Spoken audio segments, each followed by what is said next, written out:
Okay, it's going to be another short one. A bit tired, so I'm just wanting to show the most recent work that I've been doing on the Excel sheet for the geopolitical tournament. Been working on Excel, and I've worked out how I can possibly populate the entire Excel with all the geopolitical characters and all the NPCs all in one. So each province will share the the same sort of features. So anyway, I'll just jump into Excel now, and I'll show what I've managed to achieve. So first things first, where are we? I have okay, I've got it on the other screen, so I'm just going to move it across.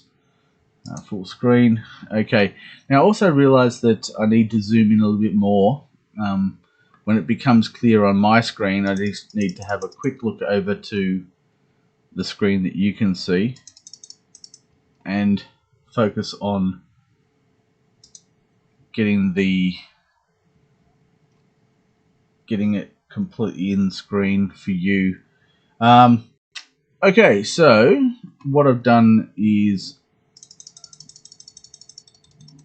I have created this grid. Now, what I'm intending to do is have the cover sheet, as in the sheet that has all of the numbers. If I make it so that everyone has this sheet, for example, then they should be able to give me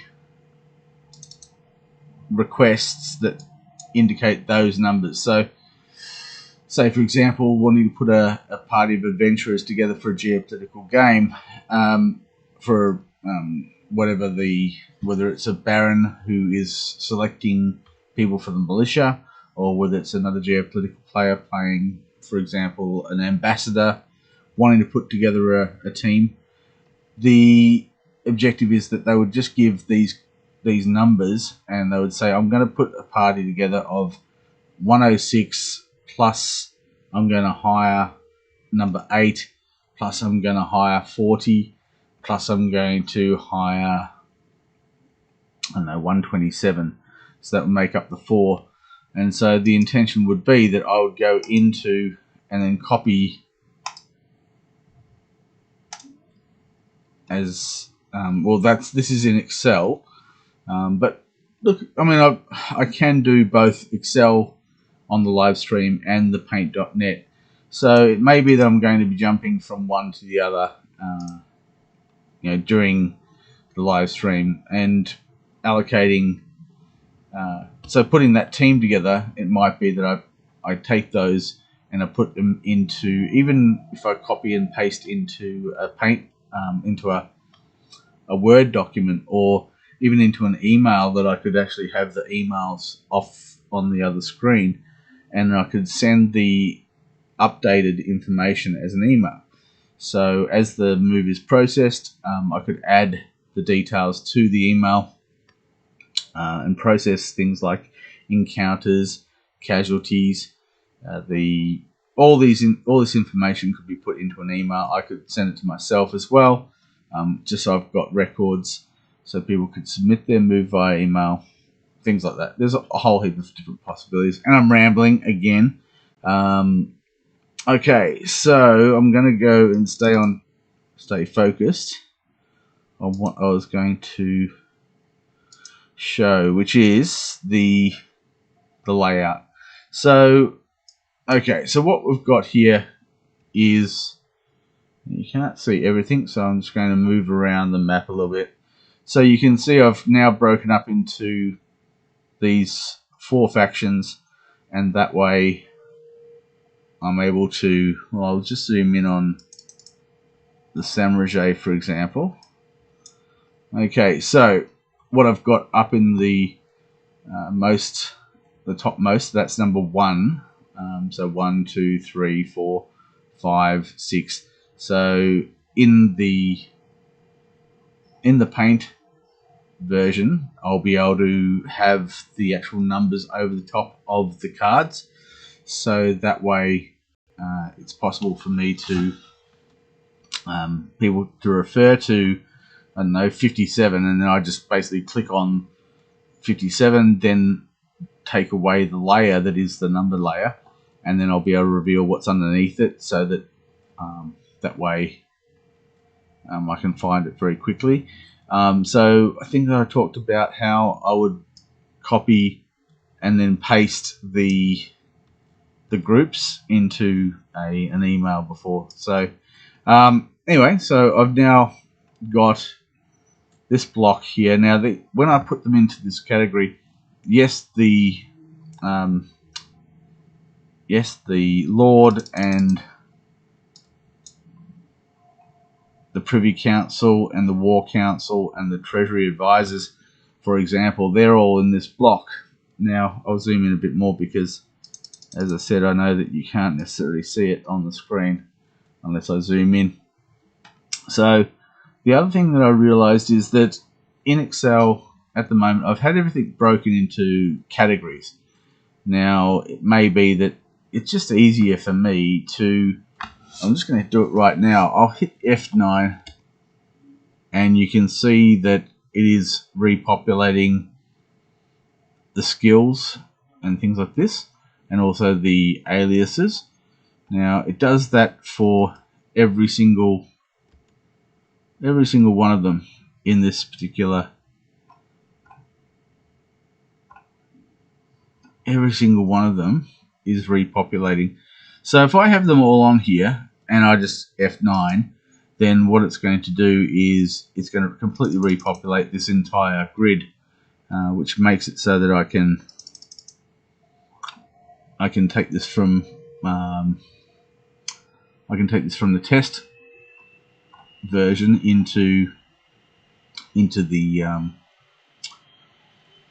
from the test version into the individual baronies and things like that. So I just wanted to change some of the layouts and things like this. I realized that I've kind of needing to put them into the correct categories, and I didn't do that before. So okay, so that's 452,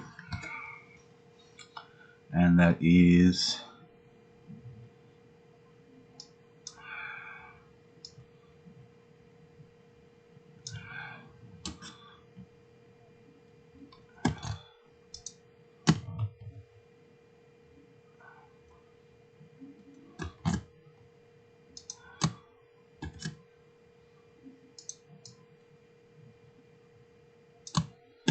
alright. Sorry, I'm just not talking now, which is not so good. So I apologise. I can generally multitask quite well without too much trouble, but unfortunately sometimes I do have problems with talking at the same time as doing something like this. Anyway, so what I'm trying to do right now is I'm trying to not make mistakes. That's what I'm trying not to do. So I just made the mistake of putting that like that, and now I've got to go back and go 582. Alright, so now what I'm trying to do is I'm trying to make it so that I can allocate the 4 factions with pre-populated with some kind of allied groups or ones that they've worked with before. So trying to keep them within this red area here to clearly make it so that they are within that faction. What I've got in mind is I've got to basically spread out the other geopolitical forces around the outside of this, and my intention will be to make it so that the additional information that you find out about geopolitical groups runs upwards on the top one, runs across on the right hand side, down on the bottom, and then across the left. So there's a little bit of a, when I was saying about having them in the characters in columns and making it so that additional information as it comes in will be readily available and visible on the right hand side. Well, it does depend on, in Excel it will do that, but in Paint.net I'm going to need, in the individual Excel document for, like, say, the home of one of these geopolitical groups, I will definitely have to put them in that. Sorry, I'm rambling. I'm not making any sense. Sorry. What I'm going to do is I'm going to make it so that when you go and look at the file for these characters, it will go from left through right. When it's being presented for the Paint.net, it will basically determine the orientation of the additional information will be determined by what location is on the map. So, if it is over here, it will be the left through to the right. If it's here, it will be the bottom through to the top, and etc. for the other ones. So I'm not sure if that made it any clearer, but we'll work with it. Now I'm just doing these final touches, and then that will be that. 150.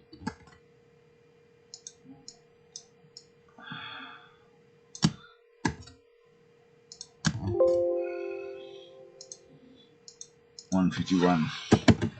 Yeah, so I look, there's lots of different ways I could do this.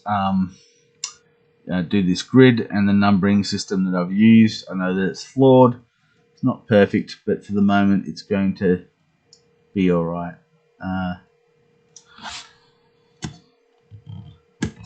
I can change the color schemes and things like this. Now, for some reason, this entire row here does not seem to have blackened. I didn't realize that. So I'm just going to go in and blacken the lines. So it's just an aesthetic thing, but again, I want to try and make it look proper.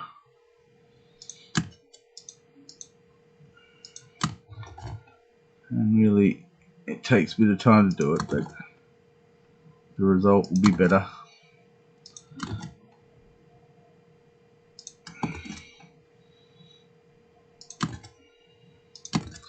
So, just going through them. If people have suggestions and things like this, I'm quite happy to listen, but in terms of whether or not I'll agree and whether I'll introduce them, that's still something I'm not sure about whether I'll be doing. I want to go through, and I'll be putting a video together about the license agreements, and that includes things like assisting with development of content and things like this.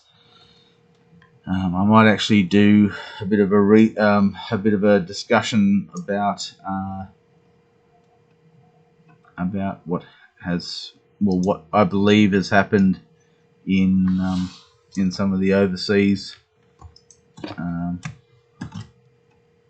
systems where they've had some falling outs about the intellectual property and what methods are being used to prevent that from happening again. The main thing is, as I've said previously, is that people might go into these things with best of intentions, and they might be good mates, and everything's supposed to be wonderful, but it doesn't always work out that way. And sometimes when some of these groups inevitably, when the organisers of some of these groups inevitably have disagreements, then it doesn't take much for the people who have put all their efforts in, and to their costumes and the time that they've spent involved in these game systems. They're the ones who lose out quite a bit, because they can't attend events because no one's going to be running, and even if they wanted to, they wouldn't be allowed to run their own events. So because the intellectual property belongs to the organisers, and unless the organisers actually have put in place some kind of written agreement that means that even if they don't like each other, they can still operate, it makes it a little bit hard to protect it from that kind of self-destruction. Now, again, I'm rambling. Now, I've basically decided that I'm going to have outlaw geopolitical groups. I'm also going to have mercenary groups. I'm also going to have some rebel groups as well. And then there's mercenary groups as well. So mercenaries, outlaws, and rebels. So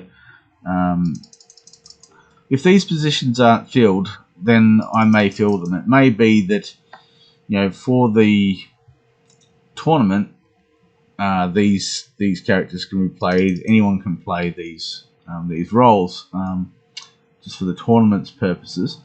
When it comes to the baronies, what I'm going to be doing is making it so that initially there'll be one grandmaster for every 4 provinces, but it may be that if another individual wants to play the same as like another guild grandmaster, then maybe I will allow that to happen progressively. So initially the grandmaster of each of the skills will have 4 provinces, so they can flip between the different baronies, for example, to operate. The same thing with the ambassadors, making it so the ambassadors are ambassadors to 4 separate provinces, and the only constant is the baron and their entourage themselves, and then of course the people who live inside their barony, that they can tap for geopolitical moves. Now, yeah, look, I'm not sure if I'm just too tired. I'm just going to, I think that I'll end it there by just showing how it looks in terms of the board. As I said, these numbers are purely so that people can give accurate, just they don't have to, if they say that they want to hire, say this group here, I'll just zoom in on it again. If they want to hire this group for a geopolitical move, this is a pro-Barony independence rebel group. Now, I haven't put this assigned with any of the other factions for obvious reasons, but for example, if they were to be hired, then firstly, plus 10 bonus on their modifier, but it costs 100,000 silver pieces per month to hire them. Now, they are also rebels, so it may be that they're being hunted. And so it may be that association with them, there's all sorts of political story and plot that we can develop based on associations and some of the things that will come out. Things like historical information about characters, about things that they may have done during the Civil War, things like that. And anyway, rambling yet again. So there's still some space available in the faction. I'm not going to touch that to start with. I think this purely will be for the geopolitical player, so that so that the first card that comes up, and then as I said previously, if there's more information, it can go up in this case, or it can go left to right here, or go right to left here, or it can go top to bottom here. Anyway, so this is it's getting there. I'm pretty happy about the potential for having all of the calculations on one sheet, but I'm also concerned about if I need to make changes, then it means I have to do a global change. It may be that I archive the original lists and things like this, so that I can always refer to them, and if I want to make changes, then it may be that I have to do some more manual changes. But I really do want to make it so that once this goes live, once the geopolitical tournament is being run, and then once we go live with the actual the real time in character geopolitical game with the Barony provinces and things like this, that it will stay in place, and maybe that there's like an annual review of prospective changes, and they may be and it may be that people are quite happy with the way that's been done, or it may be that there's going to be some changes that people think are going to be suitable, and it may be that I choose to ask. Maybe that I just make the changes without asking. The main thing is that I'm wanting to make it so that there's no drastic changes to the setup and the rules of operating in the geopolitical game. I'm certainly wanting to make it so it's stable, and make it so that there's no need to relearn something once you've learnt it. And I'm hoping that this, in terms of creating a geopolitical move, is as simple as giving a list of the numbers of the people, the adventuring parties. The 4 adventuring parties are going to make up the geopolitical move, and then that it's submitted as to where they want to move those forces through, what their objective is, and give some standing orders that I can interpret to the best I can. The way that I'll interpret it, I'll try to follow their strategy as much as I can, but it will be open to my interpretation, because I'm having to do it live, as a live stream, and also processing the moves in as most efficient manner as I can.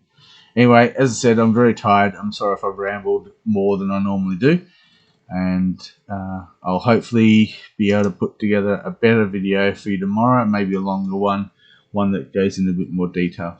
So thank you, and if there's any further information that people want to look for, then they should be able to just have a look at renegadelarp.com, and then they'll find lots more information about what I've been doing, and how the